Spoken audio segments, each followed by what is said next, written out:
This sorry, Jennifer. Yeah, this session is on advocacy and what can we do to make changes. We've heard for the last 2 days about the problem of human trafficking, about what we need done in healthcare, what we need done in the schools, how to work with survivors, what the root causes are of this issue. But today we're going to finish it all off with how do we actually make changes? What can we do better to make these permanent changes so that eventually we can end human trafficking once and for all for good. So we have a wonderful panel of presenters here with us. I'm going to read off their bio. Please also make sure that you're muted. And if you have any questions, feel free to put that in the chat and we will get to those at the end of their session. First, we have State Senator Teresa Fedor. She is a dear friend of mine. She is a member of the Democratic Party of Ohio, the Ohio Senate, and representing the 11th District out of Toledo, Ohio. She previously served from 2002 to 2010, following 8 years as an Ohio Senator representative for the 45th and 47th House District. Throughout her legislative career, Senator Fedor has championed responsive and responsible government. She brings with her both expertise and an accomplished body of legislative work, focused predominantly on education, healthcare, and human trafficking, where she is considered the state's preeminent legislative voice in the fight to combat it. She is a ranking member on the Ohio Senate Agriculture and National Resources Committee, the Ohio Senate Primary and Secondary Education Committee. Thanks so much, Senator, for joining us today. Second, we have Jan Edwards. She is president of Paving the Way Foundation, an organization that is committed to empowering communities to be a fierce disruption in the cycle of child trafficking around the globe. This is accomplished through educational and training programs that is meant to break the cycle.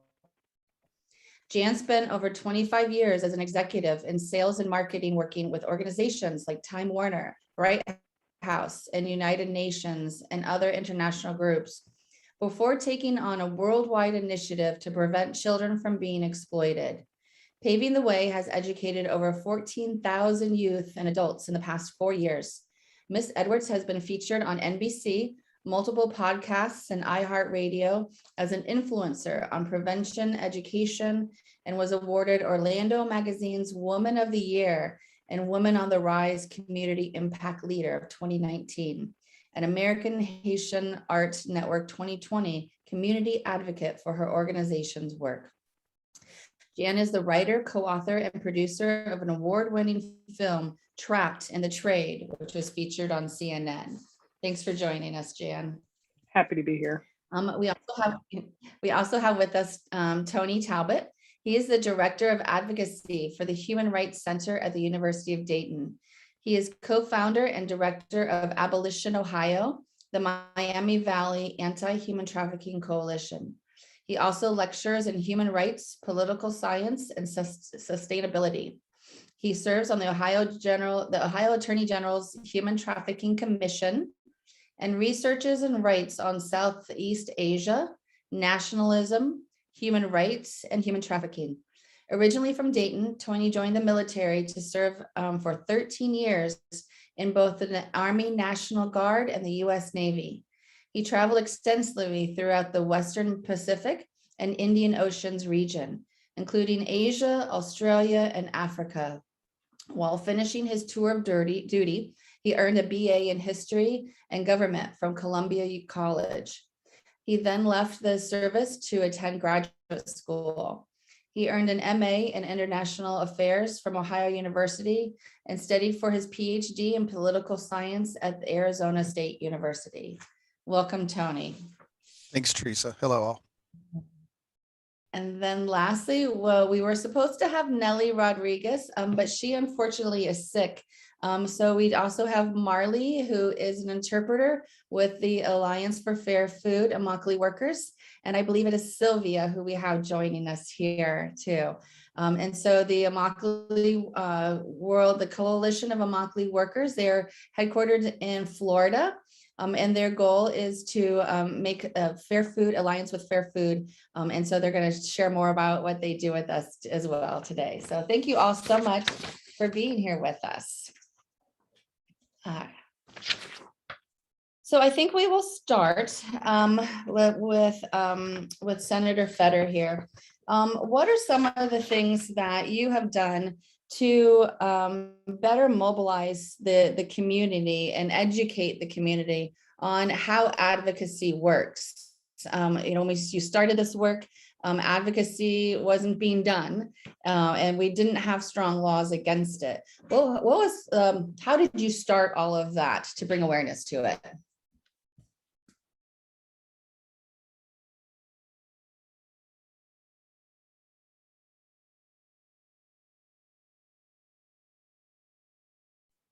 Lord, after this pandemic, how could I forget to unmute? Oh my gosh.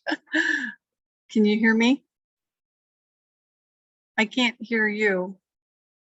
We can hear you. Okay. All right, because you're unmuted, duh. In 2005, it all started with me on Operation Precious Cargo, which exposed Ohio human trafficking, and of the 151 victims found by the FBI in Harrisburg, Pennsylvania at a truck stop, 45 were children and 78 were from Toledo, 78 victims. So that shocked our community. And Dr. Celia Williamson, who's also a major human trafficking advocate and leader in Ohio, called a meeting for the community.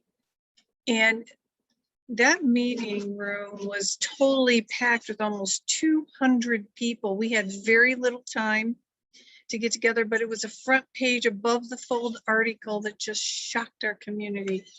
And so I was sitting there listening to this, and Celia had been doing prostitution conferences, the first in the nation, but we learned it's human trafficking. So we've evolved in our understanding and learning of this issue.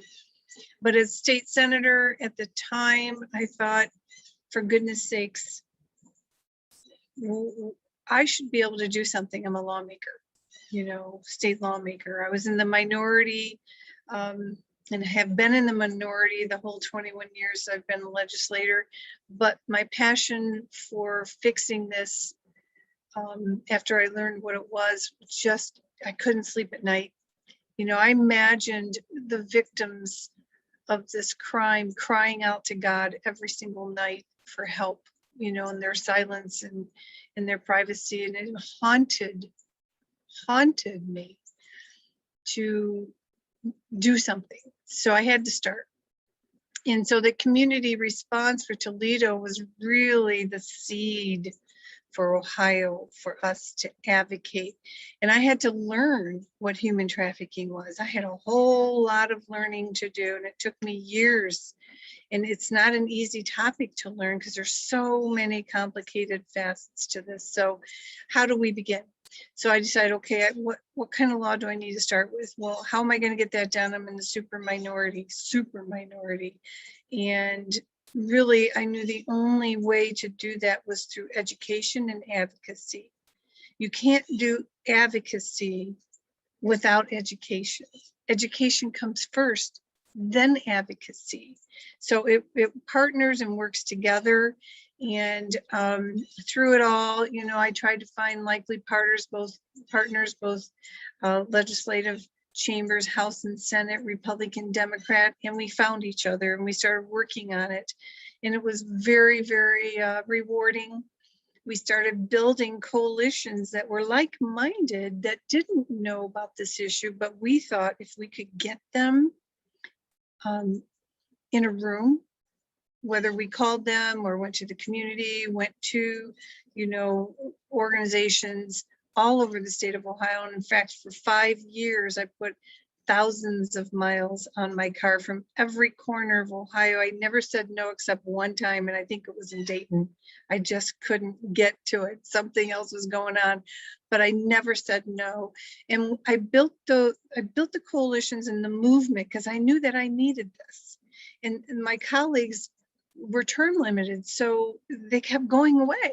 I was the only one that was there to continue the work. So that advocacy, the education and advocacy movement, it took about 5 years. We didn't really get a law until 6 years later, but in the meantime, what I put into place was in 2009, House Bill 280, I amended human trafficking specifications, which would allow law enforcement to start taking this seriously, because the prosecutors were against this. That was another battle. How am I going to get the prosecutors to go along with me? They said, oh, we have enough laws. We don't need a specification just for human trafficking, or, you know, begin down that road. But I also knew that we needed to study the scope of the problem and make recommendations. So I really, really, really pushed an amendment for the Attorney General's purview, no matter what Attorney General we have, that they can put together a human trafficking study commission, which we have done. And every Attorney General, even before we had this, the Attorney General supported that language, so I was able to get this in. And that really is the core in which we move and collaborate, educate, and advocate, is through that statewide commission. And anybody can join. I made sure that anybody can be appointed. You can volunteer. Normally the commissions in the state, you have to be appointed by the governor, and it's this whole long drawn out thing. But I made sure that anybody that's interested can jump on those 6 subcommittees. I think we have 7 now. And as people were learning about it and becoming passionate and realizing it's happening in their neighborhood, well, what can we do? Guess what? They can join the commission. They can plug in right where we're working, and they can build their own coalition. So we built coalitions all around Ohio, but it was that advocacy, education and advocacy that started. And, you know, I've done all of the safe harbor laws in Ohio, starting in 2012. In 2014, we did the End Demand Act. And so we added expungement at that time for the Safe Harbor Act. So we're on our 3rd round of expungement, which is so desperately needed, because in Ohio, we can't just say, okay, we're going to rescue you. By the way, we have a housing problem, but we can't help you get your life together. And so we're building this from the ground up. It is ground zero, the work that we've done together. And it's such an honor to be a part of this team. And I have to say, the reason we have been successful is because of the nuns and the sisters praying, because I had my own private prayer chain. When I had a brick wall, I'd call the nuns. And they started praying, and guess what? Every time I took a step when there was no floor, by the time I put my foot down, by golly, there was a floor. And all the barriers, it's been a miracle to watch. And so that advocacy is everything. And that's something that every generation, I think we can get engaged involved in. I know I'm probably taking up too much time, but that's how we got here, is through that education and advocacy. Wonderful. Thank you so much for that. It has been a long, hard road. We've worked together on this for a long time, but you have not given up. And I think that's another key part to advocacy, is not giving up. I want to really segue this to Jan, because that I think is one of your specialties, is education and partnerships, is what I was hearing Senator Fedor say. Like, those are the 2 most important components to advocacy, is education and collaboration. So Jan, if you want to share a little bit about what you do in perspective to those 2 things. Sure. Thanks, Teresa. And Senator, thank you so much for your tireless work. I so get it. I think we all do here that are in this battle. The state of Florida, much like several other states, it's a no pass in our state, and almost every single AG has stood in that space, which we're very, very grateful for. But we, as an educate, that's really what all we do, is we educate youth. We've educated over 15,000 youth in the past 4 years, because now it's not as exciting nor as sexy as recovery and all that other stuff. But here's what I do know, and Theresa and I have talked about this a lot of times. There's millions of dollars that go into recovery, restoration, reintegration. It's a handful of dollars to educate a child to prevent them from going down that pathway. And that's really what we focus on. And in the state of Florida, Governor DeSantis just signed a piece of legislation in July that requires human trafficking awareness and prevention training to be in every single school, K through 12, across the state of Florida. It's a big deal. And it took us 5 years to get here. And much like the senator alluded to, it took collaboration. We went up to Tallahassee so many times. And I would have to say the key to our success, quite frankly, was we reached out to almost every single NGO and organization that stood for ending human trafficking and child exploitation. And, you know, we'd go up to Tallahassee, we'd go in shifts to Tallahassee, we'd interact with our local representatives. And as a matter of fact, at the Immokalee Summit, and Katrina Mosley, who is their assistant deputy director. Immokalee is the National Center of on Sexual Exploitation. They're really a law advocacy arm of this, right? They're almost all attorneys. We did 5 easy ways to get legislation passed. And the number one thing is find your lane. Like, what are you passionate about? The second thing is really create collaborations and find other people that are in that same conversation. You know, we reached out to the Child Rescue Coalition down in Miami. We reached out to Selah Freedom over in Sarasota. We reached out to other organizations around the state to kind of hop on this bandwagon with us. And social media was probably the biggest key to this. Is we had very short, simple messages on all of our social media platforms. It's like, here's the link to find your representative. Here's the link to find your senator. Here's what to say. 30-second conversation.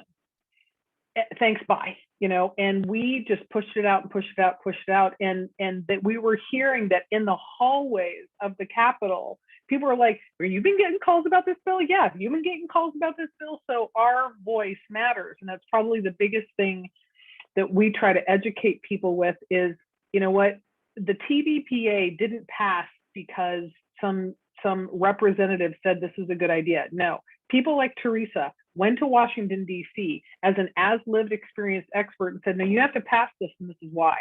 And then she got people in her community to pick up the phone and go advocate, because that's what it takes. This nation is of the people, by the people, for the people, and we're the people. And to have more citizens of this country understand their power to be able to pick up the phone and invite their representatives, invite their senators, and let them know how they feel about these things and why they want them to vote for or against a piece of legislation is how we can actually have things alter. It takes every single one of us on here and then all of our friends. You can tell I'm a little passionate about this.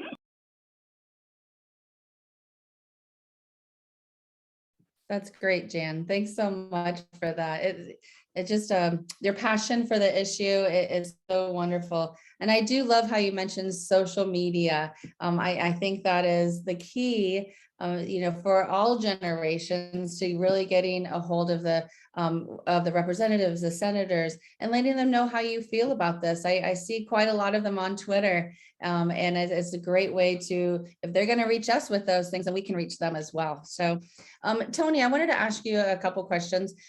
So we talked about how partnerships and education. I mean, you're a professor at the University of Dayton. So a lot of times we think of college students as kind of apathetic to the bigger, broader global issues such as human trafficking. It doesn't affect their daily life, they think, so why should they concentrate on it? But I think you've had a different experience than that with the University of Dayton students. So can you tell us a little bit more about that? Sure, thanks, Teresa, and thank you to the previous speakers, Jan and Senator Fedor, for all your work. There's this stereotype of students, college students, as sort of being self-absorbed and apathetic and, just concerned about having fun or where they're going to make a lot of money, picking a major so they can make a lot of money in the future. And there are students like that, but we've really had a different experience with the students that we're engaging with. And this is across, not just at the University of Dayton, but pretty much all the students that we've worked with across the state and around the country. Students really care. I mean, sometimes they're not aware of the issues. Maybe they're ignorant of the issues, and so they haven't thought about it. But from my perspective, the outreach and the education is really, really key. We always followed a simple rule of, I call it heart, heads, hands. Basically just framing the issue from a personal perspective, that's the heart. So you can generate some sympathy and then empathy, get people to empathize with survivors and begin to really emotionally understand the issue. And then head, that's where you sort of follow the, really explain the who, what, when, where, why, how of the issue, so they understand what's going on and begin to, process it and sort of logically get it. Then from there, you teach about this issue, you get everybody fired up. You don't just then say, thank you, I'll see you next week, because then you'll just end up depressing the heck out of all of these people, all these students. So you always end with the hands part, which is the real positive call to action. You get people fired up and then you tell them how they can get engaged and how they can get involved, and do it from everywhere, from that easy social media ask. Some people call that slacker activism or slacktivism, which is a hilarious term, I think, where all you have to do is just say, oh, I like this, and hit a button, a like button. And that's actually sort of a form of really easy activism, all the way to much more involvement, much more engaged efforts, and everywhere in between. So I try to meet people, the students, where they are. And then I step back out of the way and let the students lead. And I found out that they have the passion, they have the energy, they understand how to reach fellow students a lot better than I do. And to be totally honest, all of the efforts we've done for the past 12, 13 years at the University of Dayton on anti-trafficking have really been student-led. The students have really organized from the front and pushed. They go to the office of the president and have meetings with the president to say, we need to change our purchasing practices so that we're not supporting forced labor or child labor. We need to improve our sexual assault, our reporting. We need to do more education, et cetera. It's all led by students, and it's really hard for university administrators, or for lawmakers for that matter, to just callously ignore these passionate, young, informed young people who really want to see a change in the world. So I think the students are really where it's at, and the real leaders of this whole movement. That's great, Tony. Thanks so much. And as a University of Dayton alumni, I totally agree that the students are behind this, and it's so neat to see that they're passionate about the things that they're doing on campus. So we're going to move over here to Sylvia and switch a little bit. So a lot of people aren't familiar that fair trade actually is associated with human trafficking, and it has a really big interconnection. Can you talk a little bit, Sylvia, about why, if we make things more fair trade, how that's going to affect and reduce human trafficking? So I just, my name's Marley, I'll be interpreting for Sylvia today. So Teresa, I'll for that question and for any subsequent questions, I'll translate it first, so just so that everyone knows the system. So Silvia, la primera pregunta es como viendo al sistema de comida justa que tenemos nosotros, cómo ese puede afectar al asunto de tráfico humano, ¿verdad? Como que si hay consumidores que lo apoyen, si es algo que puede ayudar a bajar lo que es el tráfico humano. Sí, entonces hoy en día, como estamos mencionando, la coalición ha tenido pues el programa con comida justa desde el 2010. Empezó el programa con comida justa y, como mencionamos, la coalición ha ayudado a 9 casos de trabajadores que han sido sometidos a la esclavitud. Son más de 1,000 trabajadores que han sido liberados por la organización de la Coalición de Trabajadores. La coalición es una organización que fue fundada por trabajadores porque los mismos trabajadores estaban enfrentando ese problema, que había muchos abusos en el campo, robo de salario, acoso sexual, esclavitud en la labor, en los trabajos. Y entonces la coalición pues fundó este grupo y ahora pues ya es un grupo grande y gracias pues a esa lucha que se empezó hace 25 años y entonces hoy en día pues estamos trabajando juntos para liberar a aquellos compañeros que han sufrido esa esclavitud. Eso pues era como, para los rancheros eran como normal, para los compradores eran como normal, pero eso no es justo lo que estaba pasando con los compañeros hombres. Y luego pues hoy en día ya hay 9 casos resueltos que ya son trabajadores pues están tan libres, ¿no? De la esclavitud que la coalición ha ayudado en esos años. Y hoy en día pues seguimos trabajando en eso también. So, hello everyone. We're with the Coalition of Immokalee Workers. It's an organization that's been around for 25 years or more. We started the Fair Food Program 10 years ago, so around now 11.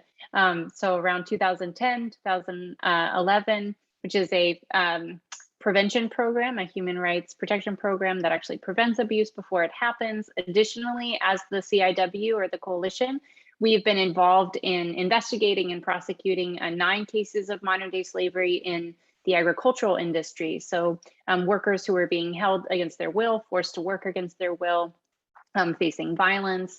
And so those are cases that we have helped to investigate and prosecute as a human rights organization, as a worker organization. So those, the dozens and dozens of workers who are involved in those cases have now been liberated. And so, you know, the organization started, just kind of zooming out, in response to the overall human rights abuses that were happening in the agricultural industry, in addition to forced labor. And so in response to, you know, even in the midst of trying to work for better working conditions overall, these cases came to light. And so the CIW was formed in large part in response to seeing how bad those conditions were and wanting to create change in the industry and create something like the Fair Food Program that could actually prevent those abuses altogether.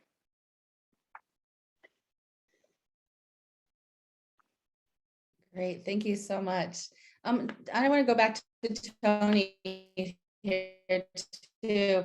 I'm going to ask you the same question: is how can fair trade help reduce human trafficking? What are some of the things specifically that the University of Dayton students have done on campus around fair trade? I had seen an article that said University of Dayton was the first Catholic university to really go fair trade. Right. Yeah, we work with Fair Trade USA, which is the fair trade organization that certifies goods as being fair trade here based here in the United States. They certify foods, or well, mostly foods and other things all around the whole world.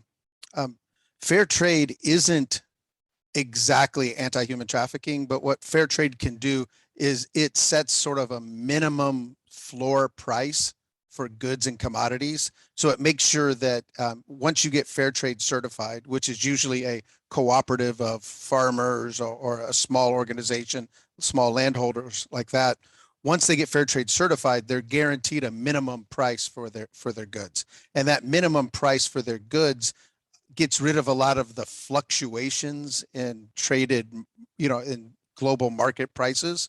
Like coffee, for example, could fluctuate from just a few cents a kilo to a few dollars a kilo.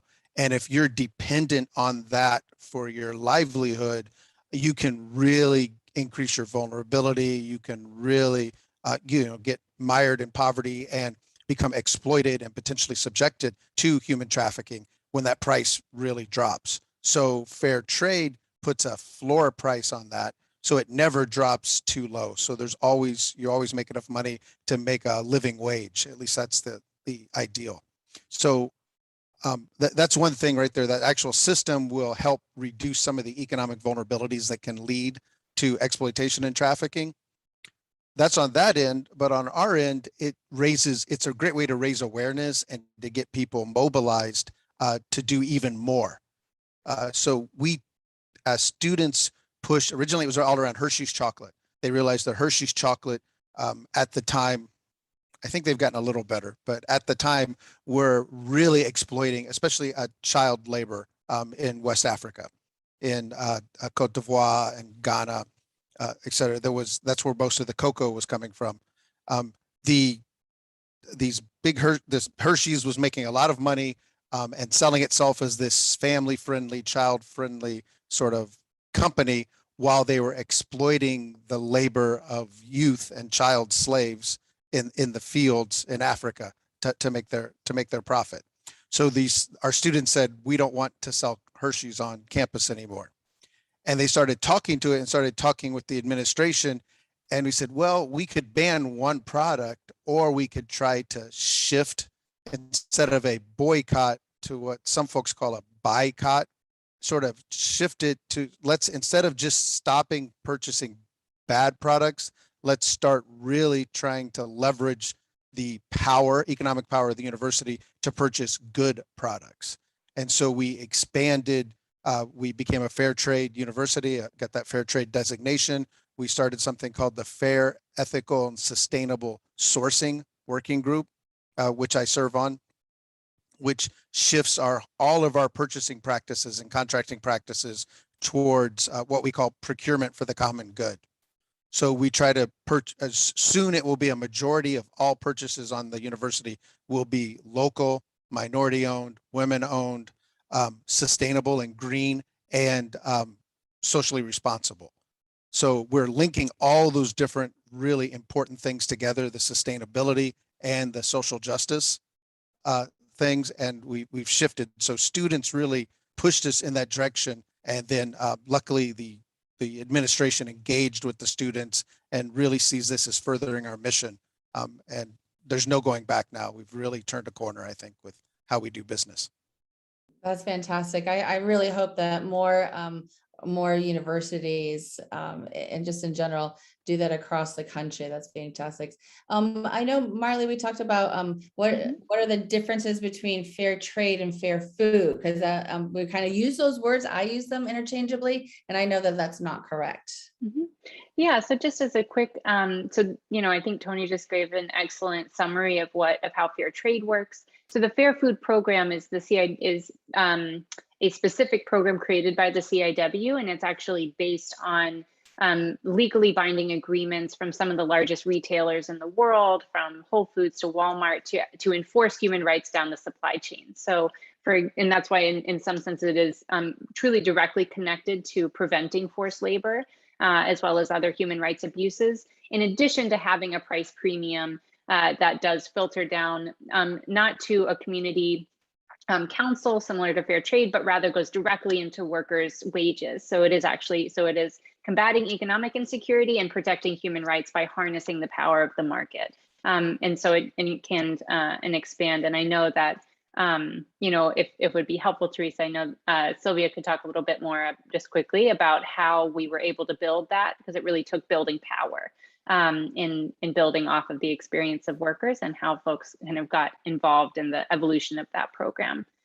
Yeah, that would be great. If we could ask Sylvia how consumers support the expansion of fair food. I really wanted to talk about what can the common person do. So yeah. So Silvia, ahorita nomás di una breve resumen de la diferencia entre el trato justo versus la comida justa, lo que hacemos nosotros, ¿verdad? Y la pregunta para ustedes, ¿cómo los consumidores ayudaron de apoyar este programa? ¿Qué papel tienen los consumidores? Y viendo al futuro, ¿cómo pueden apoyar en la expansión del programa?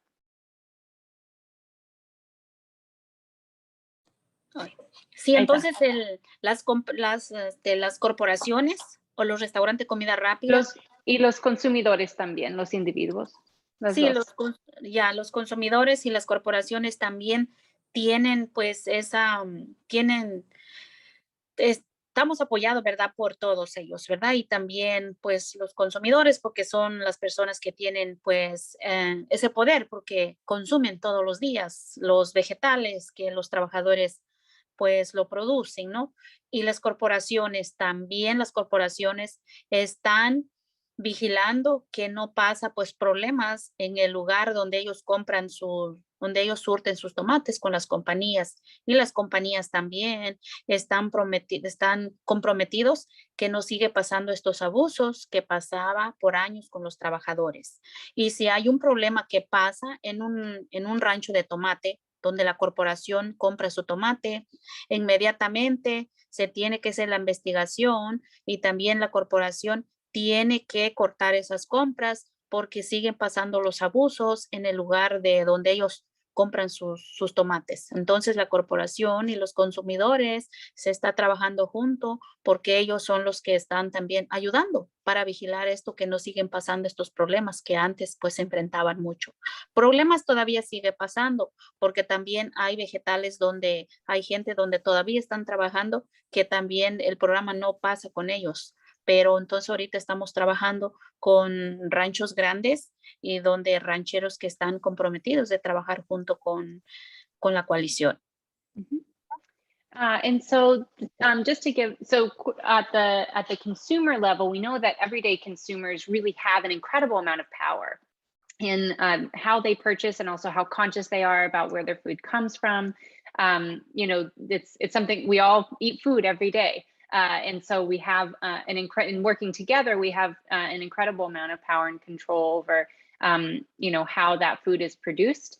And so farm workers and consumers have partnered in order to create this program in order to bring in these large corporate buyers. And so the role that those corporate buyers plays is really as enforcers. And so they have legally binding agreements with the CIW to ensure that they will enforce certain standards within their supply chain. So so for example, if there are abuses, there's a third party that can investigate those abuses. And if it is a zero tolerance policy like forced labor, that farm is immediately out of the program. Most importantly, what that means is that those companies that are participating will cut purchases from that farm that has been kicked out of the program. So that means, you know, and again, just to add, we're talking about Walmart, McDonald's, Whole Foods, Taco Bell, massive companies. That's representing an incredible amount of sales for these. So it's really tying human rights with doing business, right? In a way that is incredibly powerful and actually creating enforcement behind behind those abuses. And it's a strong incentive for those companies to prevent those abuses from happening altogether. You know, and we know that there are still issues happening outside of the program, which is why it needs to expand. This should be the norm for all of U.S. agriculture. And as a consumer ally myself, I'll just add, so Silvia, puedo agregar un poco sobre el papel de los consumidores en la campaña, ¿verdad? De perspectiva de lo que he hecho yo. You know, this is, I got involved as a student actually at Georgetown at a Catholic university, supporting the CIW and in all of their campaigns to bring on, in those times, Aramark, Sodexo, you know, so another tie-in with universities, bringing in these large companies that buy food. And so really, and of course, the faith community from the beginning has been essential. You know, I know, Senator, that you mentioned this too. I mean, we couldn't get the work done that we do without that absolutely essential support. And so we've been very fortunate to have support from youth, who of course bring an incredible amount of energy to this work, from different denominations and faith traditions and communities from across the country, from conscious consumers, from the foodie movement, to come together and join their voice with farm workers and say, we don't want food that's been harvested under conditions of forced labor. We don't want women farm workers who harvest our food to be sexually assaulted while they're picking tomatoes. We don't want there to be wage theft in our supply chain. And by doing that in a concerted way, and continuing to do that to bring in more companies, we know that that's how this program can grow. So there's a current Wendy's boycott, for example, because Wendy's is the only major fast food company that's agreed to join the program. First, I know there's a lot of Ohio people in here. I understand Wendy's is a big deal, but they have, you know, they're really the only major company that's really been a holdout for a long time in the fast food world. We also have a campaign with Publix for anybody who's down in the South. You know, who are some of those companies that have not yet stepped up to the plate, who have said, you know, this is, and I think one after a particularly gruesome forced labor case in 2008, public spokesperson said, you know, if there are atrocities happening in the supply chain, it's not my business. And unfortunately it is. And so that's the kind of message that we as consumers can send. And the CIW is still working very closely with the consumer network, even during COVID, to try to send that message and stay organized. And it's an incredible story of farm workers really leading the way and building their own solution to a broader human rights issue with the kind of power and support of consumer allies from across the country.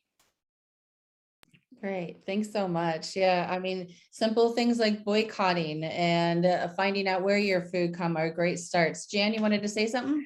Yeah, I just wanted to add one really simple thing that we can all do, and the Hershey's chocolate thing gave me the, there is fair trade chocolate, and it's a little bit more expensive, but that's one thing. We've got Halloween coming up, so look for fair trade candies, look for fair trade chocolate. That's one little thing we can all, and if we all do it, I promise you, Nestle and Hershey's would take notice. It's kind of like some of us are doing cash only Fridays, right? That, it's like that one thing, that one day that we take something on that's powerful like that can actually send the message to the manufacturers going, maybe we should think about this. Maybe it should become our business. Thanks, Teresa. Right. Yeah, thank you for that. Yeah. Senator Fedor, I wanted to ask you, a lot of people feel very distant from legislation and from the Capitol, but what is one way that the common person can become an advocate or help make a change? Well, what I have found is that communities really make an effort to gather themselves community by community, but drawing on those personal stories that are most effective. And so when I think back 16 years ago, when we were trying to, influence legislation, policy, and the whole thought process, as Tony really did effectively for Dayton, and, his students were critical for helping me because they did the work of looking for human trafficking stories across Ohio. I even had an intern and the group, so they did the work. But then we organized those stories and looked for the representative and the senator that needed to learn about their case, because they thought, I got comments that, it's just a Toledo problem. I'm going, no, this is a worldwide problem. It's a United States problem. It's an Ohio problem. It's your problem in your community that you represent. And they didn't believe me. So it was a lot of work and effort to granularly get down to those constituents that were victims for them. And so that took a lot of effort, but it wasn't hard to find. I mean, the stories were there. The headlines and the bylines were, child prostitute. We had to educate the media to say, no, the child doesn't choose to be a prostitute. The child's prostituted, along that same line. And so we had a lot of education levels to attain, but really those personal stories. And we went to the sheriff. The sheriffs a lot of times had no idea. They said, no, there's no human trafficking in my jurisdiction. City council, mayor, county commissioners, we had to go at that level and educate and advocate. And we had teams of people, but I needed a core team to see, okay, where are we going? Gosh, there was a case. Let's go Southeastern Ohio. Who's the representative? The senator, everyone there. And we really attacked it, if you will, very concentrated, but those personal stories. And then we tried to help the families of the victims because, they're victims too. And they were also threatened. The parents were threatened by the traffickers if they did anything. So, it became really, apparent and transparent that we needed to work quickly, collaboratively, and together. So those personal stories are most effective in getting those senators and representatives to understand the scope of the problem in their district and everyone elected who can do something about it. So that, I think, is your narrative. That, I think, hits the core and the heart and the mind to do exactly what Tony said, the hands. Okay, what are you going to do about it? And then you have community events, because you got to educate the community to move the ball for the elected leaders. Anyone who's elected, even the dog catcher, has a responsibility to do something about this. And then we have to have action steps for them to do it. So that, I think, is the most imperative. Many of the bills that you see moving through the State House, even the ones that are related to human trafficking victims and preventing and protecting victims have names attached to them. Unfortunately, they're the victims who are probably not alive. So, you know, those person stories become real. Also, learning to use the media. They are our best friend, not our worst enemy. So using the media effectively and educating the media. A lot of times I will call the media up of reporters who report these stories, develop a relationship. I'm not calling them about anything that I want them to report on, but I'm educating them and keeping them up to speed. So a lot of times reporters will call me just on background. They don't want to put me in the paper. They don't want to quote me. I'm helping them understand. So I'm educating media. And so many young reporters come and go, which is a whole nother effort that has to be maintained. But the media and the social media, but those reporters, they love these special interest stories. And so, you know, that portion I think is not as utilized and understood by the advocates, that they need to become really good experts at knowing how and developing those relationships with the editors and take that time to do it. So yeah, those personal stories. Yeah, and I agree with the media. One of the things that I tell audiences all the time is if you see something in the media, a phrase like child prostitute, you know, email the editor, email the writer of that story, or the station, and say, hey, you know, next time you do a story like this, why don't you say, you know, somebody that was prostituted or that was trafficked if it was a minor, because they don't know. I mean, this is another way. It's our responsibility to educate them instead of sitting here saying, oh my gosh, can you believe what they wrote? You know, take a moment just to pop them an email and say, hey, you know, this is how it probably should have been worded instead. So, and Teresa, I want to say that was a huge effort that everybody did do in the beginning of this. Everyone took the responsibility of correcting the bylines and understanding, because we couldn't move this ball if they always blamed the victim. Right, exactly. And speaking of the victims, you know, part of my role on the panel here is to talk about the survivor voices and how important that is, like you said, Theresa, about having the survivor voices attached to legislation.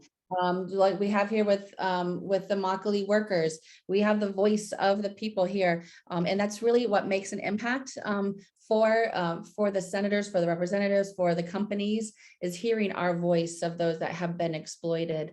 But we have to be really careful on how we do that as well. I know that when we testified in the legislation, Senator got a wide range of survivors, from those that were educated and those that weren't, you know, those that had been trafficked by family and those that were in school, a wide range of ages, of ethnicities. And it really showed that this knows no boundaries. This, you know, human trafficking is very widespread and rampant.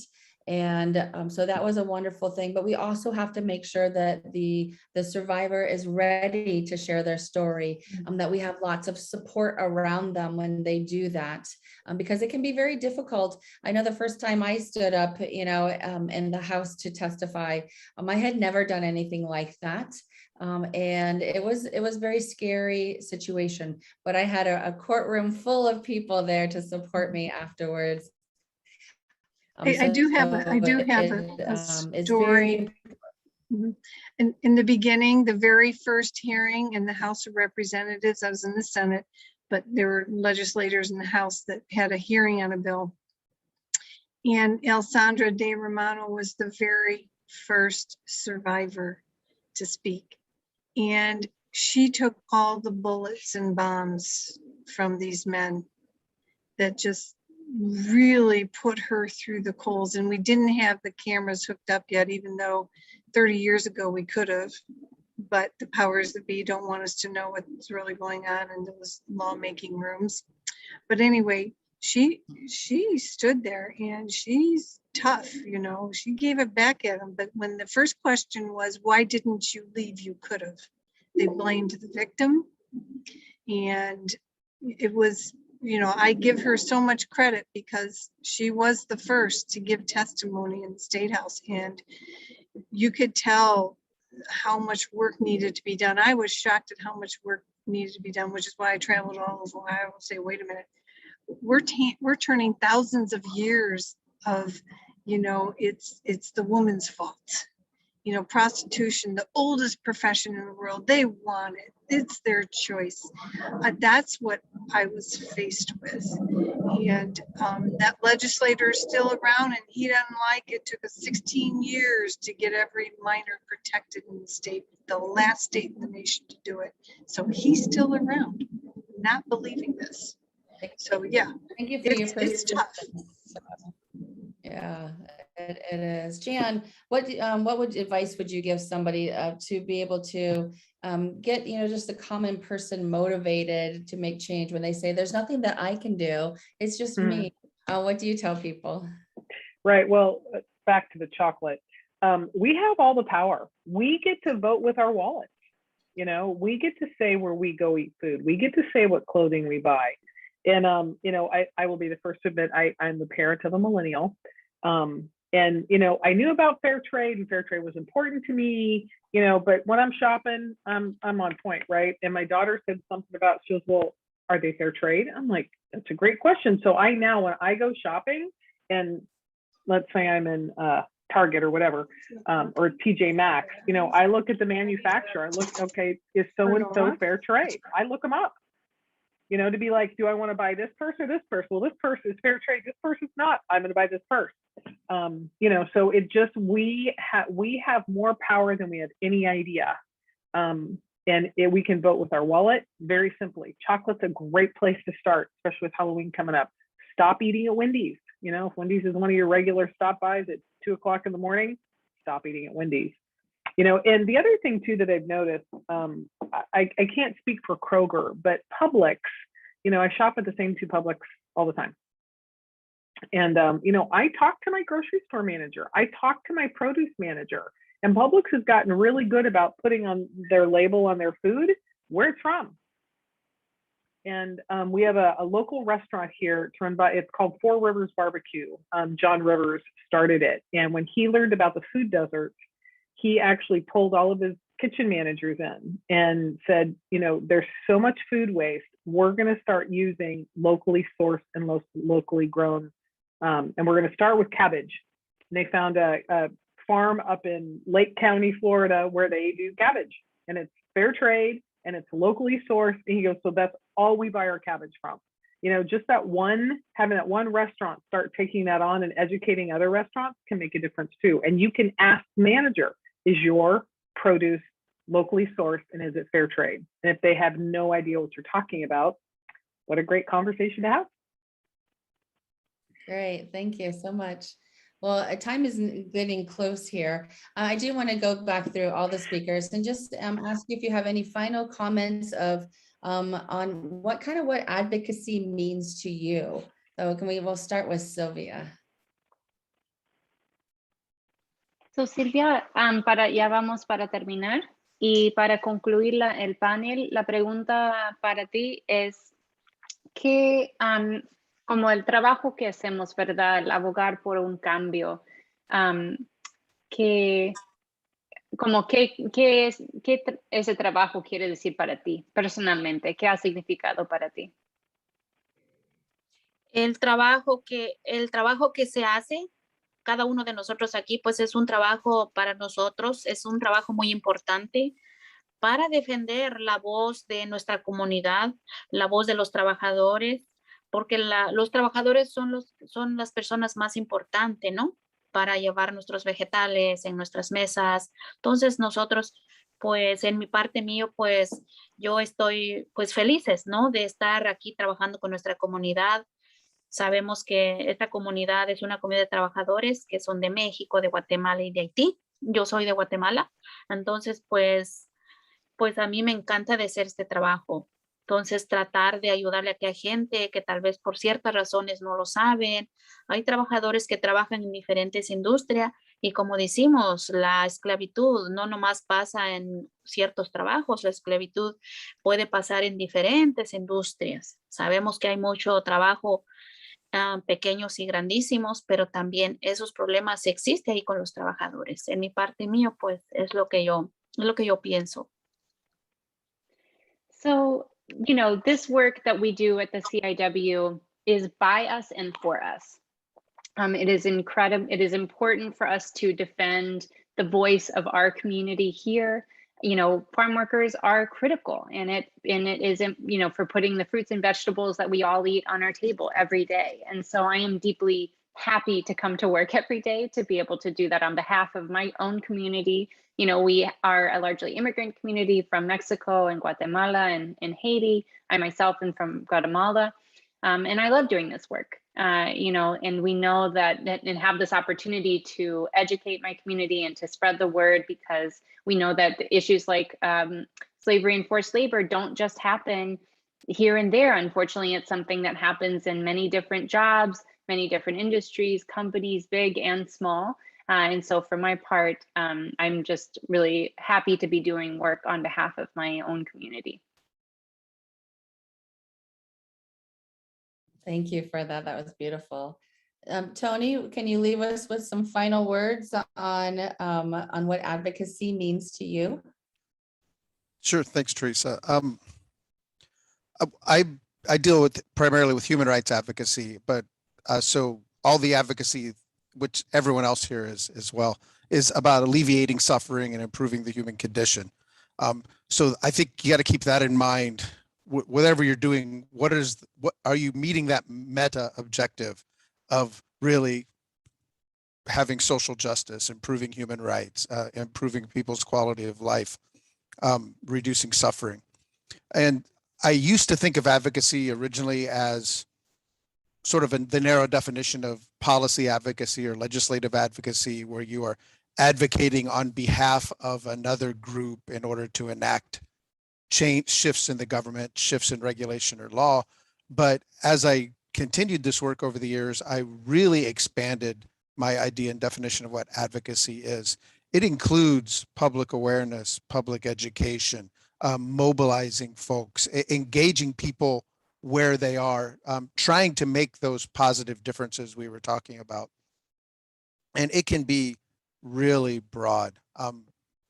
One of my favorite little stories that I tell is about my mother-in-law is a quilter and sews, and she learned about trafficking. She wanted to get more involved, wanted to do something.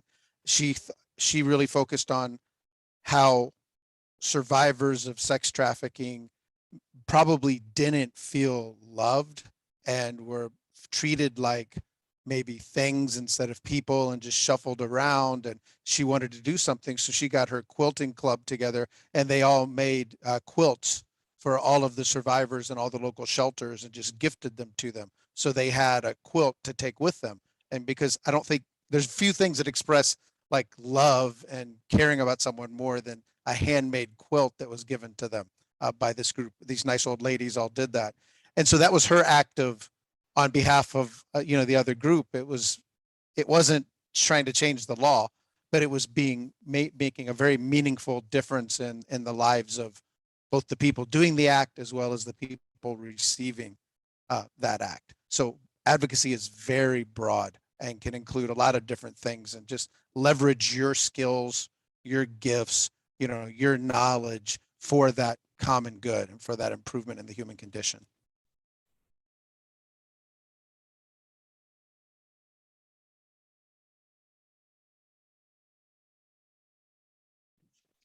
Great, thanks so much. Senator Fedor, what does advocacy mean to you? Well, our panel guests really stated it so well. As a state legislator, lawmaker, I know human trafficking provisions didn't matter to our culture and anywhere from nonprofits to law enforcement until we had the Ohio Revised Code language appropriate so that we could all fight it. It didn't mean anything in saving and rescuing those victims until we had the words in law. And once that was done, then we built something. But I learned until we got that, it took a lot of influencers, influencers who didn't know they were so influential, and they didn't feel the power they had. So through this collaboration and partnership, you see people really understand in depth how their influence made a difference, and that empowerment helped build the next level. So it's this community of influencers and empowerment that got us where we are today in Ohio. And we need a huge collaboration to do that. And it needs to be grassroots communities, bottom up, not top down. So I know the importance of that. And then I saw a lot of organizations that didn't realize that this was their issue. Domestic violence. Took me 5 years to advocate. When they were done advocating in my office, then I said, okay, it's my turn. And I would advocate fighting human trafficking. They didn't get it. It was domestic violence on steroids. They didn't see it as their issue. So that influencing and that empowerment, education is so important to that advocacy. It helps us learn how to be effective. So that to me is everything. This advocacy is the only way. And the Margaret Mead quote, which I can't quote it right now, but you all know what I'm talking about. You know, one person can make a difference in the world. So organizations and their missions can make a huge difference, and we can fight this much faster now that we've got, you know, our established layers of foundation. But the advocacy moves that ball down the field for legislation faster than anything. All right, thanks. And we'll finish up with Jan, and then we'll take some questions. Jan, what does advocacy mean to you? It's using my voice to speak for others. You know, we have a voice, we matter, and others matter. And that's why fighting for children is such a passion of mine. You know, if a child's being trafficked, in particular by a family member, they're not going to get to drive up to Tallahassee, or they can't get to Washington, D.C. to speak to their representatives. But you know what? I can, and so can you. You know, and it's using our voice to share what's important to us and let our legislators know we care.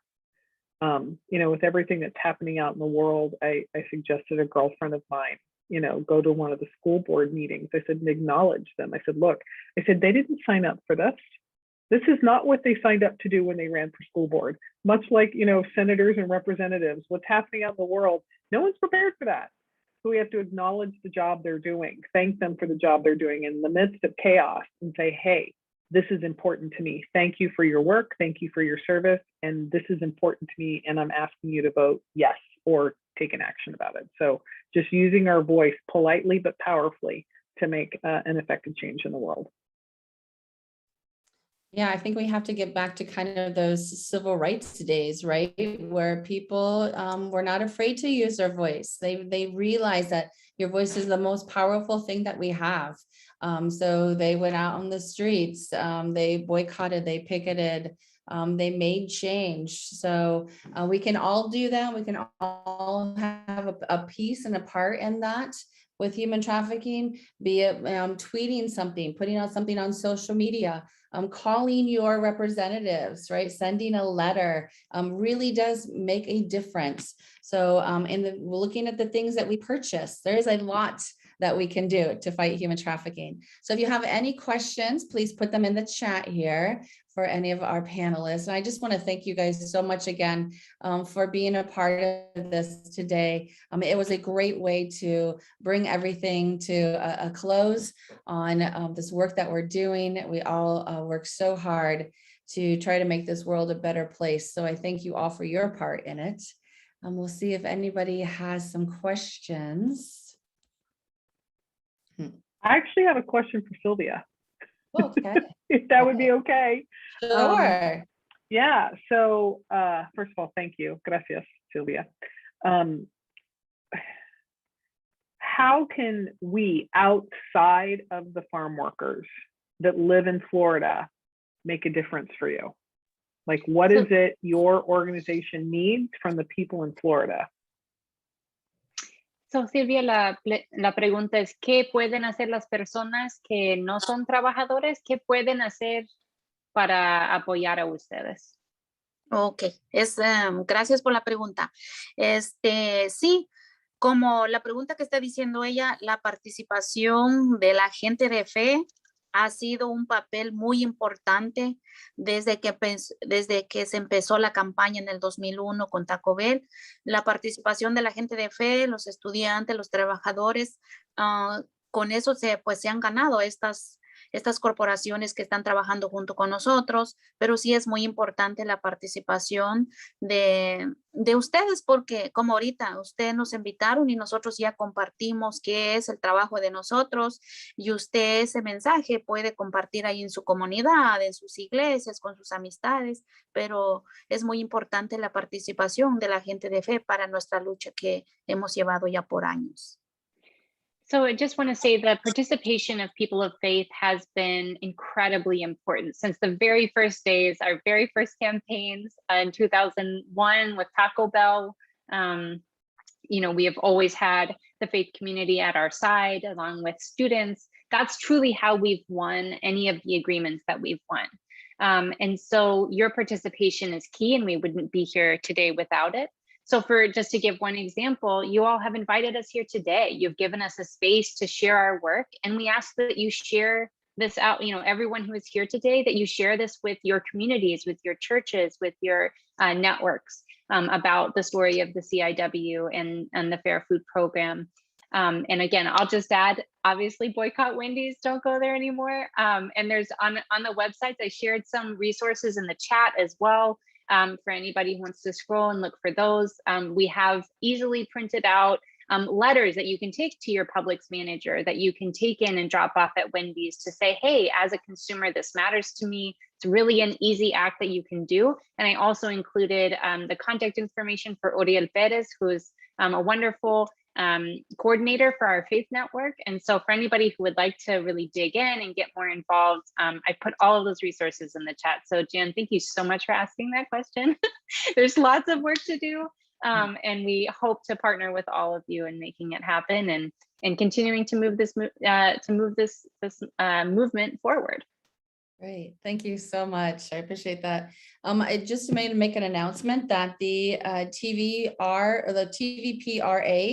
is going to be reintroduced. And so as an organization, the Sisters Against Trafficking are going to be supporting that reauthorization. So stay tuned for that, because we're going to need your voices to make a phone call or send an email to your legislators to be able to tell them how important it is that we get this passed through. We also are looking for more committee members with the Sisters Against Human Trafficking. We have three different, one is survivor services and the other is advocacy legislation. So if any of you that are on this conference that are a member would like to be a part of one of our serving our working group committees, we would love to have you. You can contact Jennifer or myself if you would like to do that. So Jennifer, do you know if we're going to stay on this channel or if we're changing? Yeah, no, we'll stay right here for the closing. So no one has to go anywhere or switch links or anything. Let me just say, as we transition, a great big thanks to all of our panelists as well. That was a phenomenal way to end this two-day conference and to really inspire us again that there's something for everyone to do. And there are all these different forms of advocacy. And what's important is that we keep working together, that we keep learning about these different campaigns. We can support one another in these different campaigns and find our own local area of influence. What is it that we have the skills and the connections to do to really make a difference? So thank you all so much for your participation today.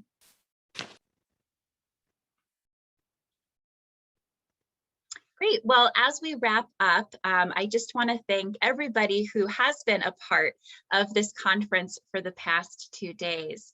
I am grateful to all of our many wonderful speakers who have shared so much information with us. I'm so glad that all of the sessions have been recorded so that we can go back and listen to the ones that were all happening at the same time that maybe we didn't get a chance to sit in on, because I know that each one held such a wealth of information to support us in this work.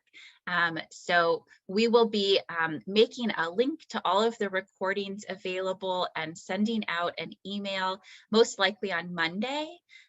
In that email as well, we will be including a link for an evaluation of the conference. This is our first time doing a virtual members conference like this, and we really do want to hear your feedback. We want to know what worked well, where we can improve for the next one, what other types of topics you're interested in learning about and connecting on. So do keep an eye out for that as well. And please take a few minutes to respond to the evaluation survey. I know they're not super fun to do, but they're so important in helping us to keep improving this work and keep improving the ways that we find to connect with one another and build community and build our capacity to affect, change like our panelists have done over the past few years. Really some incredible successes in passing legislation and moving to fair trade and getting these major corporations, to pay fair wages and support these fair food programs. So keep staying involved, keep staying connected. I also really want to take a moment to thank our 2 tech specialists who have been accompanying us over the past 2 days, Joanna and Tasha. We definitely could not have done this without them. They have been so crucial in helping us to troubleshoot all of the problems that came up with Attendify or Zoom, and just making sure that we could stay connected and share this information together. So I'm very grateful for our tech specialists. And again, just want to thank our conference planning committee and all of the volunteer board members and other members who helped to host our sessions, our breakout sessions, by welcoming our panelists and guests and helping to field questions. This really has been a big team effort, and we're a small organization. So I'm so grateful for all of the volunteers who pitched in to really make this a success. I want to say a few words while we are all still together of just how you can continue to stay connected as members of U.S. Catholic Sisters Against Human Trafficking. The first, as Theresa mentioned, is that we have these great working groups. We have working groups that focus on education and prevention, that focus on advocacy, that focus on direct survivor services. And there's a brand new one we're getting ready to start that's going to be all about developing faith resources and prayer opportunities to stay connected on this issue as well.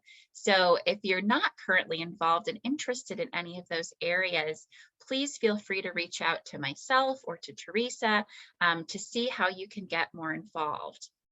We also have a communications working group. We know that our presence online is more important than ever, with more people being online than ever due to the pandemic.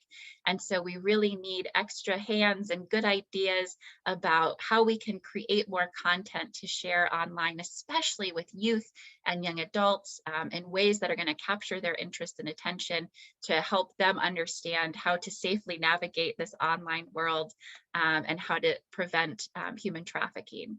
So would really welcome anyone who might be interested in the communications and social media or video, production, writing, any of that stuff. Please reach out. We want to help plug you into the areas you're most interested in, and we really need your help. A couple of new programs that members can join as a great way to stay connected and meet other members and also keep learning about human trafficking is a book club. So Theresa has helped us start a U.S. Catholic Sisters book club where we're mostly focusing on stories written by survivors of human trafficking. The one we have coming up over the next 2 months, though, is actually going to help us in this big holiday season of consumer buying and goods to think twice about what it is that we're purchasing. We're going to be reading together where am I wearing and where am I eating, to help understand those supply chains that are impacted. In the follow-up email that we send on Monday, we will include a link to register for the book club going forward in case you're interested but haven't had a chance to sign up yet. So that's a great way to meet with other members, talk about these great books. And then we also always have a meeting with the author of the text to get to hear from them about their process, about their experience in writing that particular book. So I encourage you to join in there. Another new program that we're getting started through our Survivor Services Working Group is really focused on the intersection of human trafficking with incarceration. And so if you or anyone that you know is doing prison ministry or chaplaincy with incarcerated populations or re-entry programs, please reach out. We want to be making these connections. We've developed a brochure resource that helps to educate people about the connections between human trafficking and the prison system. And so now what we want to do is get that out there to as many people as possible. So if you happen to have any of those connections, please reach out and let us know as well. As Theresa mentioned, our advocacy working group is in the process of putting together some materials in a campaign to support the reauthorization of the Trafficking Victims Protection Act. So please stay tuned for more information about that. We need your voices reaching out to make sure that that moves forward and gets reauthorized, because it provides a lot of really important funding for so many programs to help do prevention, and then also programs for survivors of human trafficking. Finally, I just want to say on the connection piece for all of us as members of US Catholic Sisters is that we have a members only Google group, which is sort of like a big listserv of just the members that we can use to talk to one another. It's a great way where if you're hosting an event, you can share it with the larger group. If you're running into a problem or a question in a human trafficking related ministry that you're involved in, you can pose a question to the group through this, listserv as well, and see maybe someone else has had that same issue and they can help solve it. Or you have a new resource that you've created or your group has created and you want to get that out to a wider audience. All these are great ways to use that group. And it's really meant to be this two-way communication. So I use it, you get a lot of messages from me about our events and resources, but I really encourage you to use it with one another as well, to keep building that community and sharing the resources, the questions, the events that we have going on. If you have no idea what I'm talking about and are not currently on the Google group, just send me an email. My email's everywhere, but it's just jennifer@sistersagainsttrafficking.org, and I will get you added, because we really do want to stay in communication with one another as we do this work. I think that's all of the closing remarks I had. So I'm going to turn it over to Sister Anne, our board president, for any closing remarks that she might have for us today as well. Thank you, Jennifer. Just a few more expressions of gratitude to people who have worked so hard for this. I want to especially thank our wonderful staff members, Rebecca Guzman and Teresa Flores, for everything that they have done leading up to this and during these 2 days. Special thanks to our wonderful executive director, Jennifer Reyes-Lay. We are so grateful for your coordination, for your work with the committee, for your ongoing ministry with us and leadership. Thank you very, very, very much. I think one group of people we also want to mention are our funders. We received grant support for this member conference, so we express gratitude to those groups who supported us financially. And I think probably the most important thank you is to all of our members. If our mission is alive in the world and our vision is ever to be accomplished, it'll be because of the work of all of us together.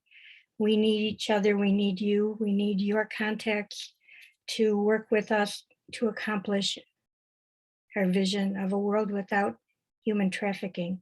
So please continue to work with us, to stay engaged, and bring more people to this table. Thank you. Thank you all. Thanks so much, Anne. Well, after a very full 2 days, I invite us to end in a prayer of gratitude. Gracious and loving God, we thank you so much for the opportunity to be able to gather together in this virtual space over these past 2 days. We thank you for all of those who have invested their time and energy and shared their wisdom throughout this conference. We thank you for all of our members across the country and across the world who are engaged in this work, who might not have been able to join us this particular time. We know that they are out there doing the work that you have called them to do.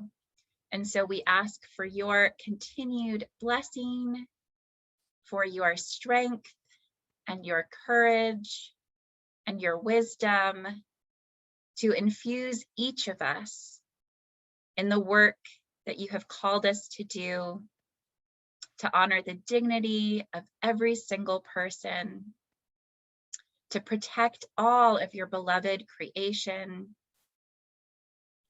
to work for liberation and transformation of society, to be able to recognize one another as kin, as part of the same beloved body. Help us to constantly discern the best way to move forward, the best way to go about doing this work rooted in love and compassion, trusting that in and through you, all things truly are possible, even ending human trafficking. We believe in that promise, in the promise of the kingdom of God, the beloved community, where all are free to pursue the gifts that you have imbued them with, where all are free to live their lives in peace and safety. Help us to realize your vision for the world, and bless us in our daily lives as we go about this work. In your name we pray. Amen. Amen. Thank you all. Have a blessed rest of your weekend, and keep an eye out for that email on Monday with lots of follow-up materials. Thank you. Bye. Yeah, and feel free to, if you want to put your video on or come off of mute, just to, wave to one another, say hi. It's great to be in this virtual space together and see all of your beautiful faces. Hi, Joan. Hi, Joan. Thank you. Hi there. Bye, everybody. Thank you. Goodbye. Nancy. Bye. It was a great day. Bye-bye. Bye-bye. Goodbye. Goodbye. Bye. Have a great weekend. You too, everyone. You too. And thank you. all I'm a so much. Franciscan. Bye, Thank I'm you. a Franciscan. So we will have a feast day on Monday. Oh, blessed feast of Francis. Vero. Enjoy the Yeah, celebration. I'm a Franciscan. We have big celebration Monday. Bye, everyone. Bye, Rebecca. Thank you.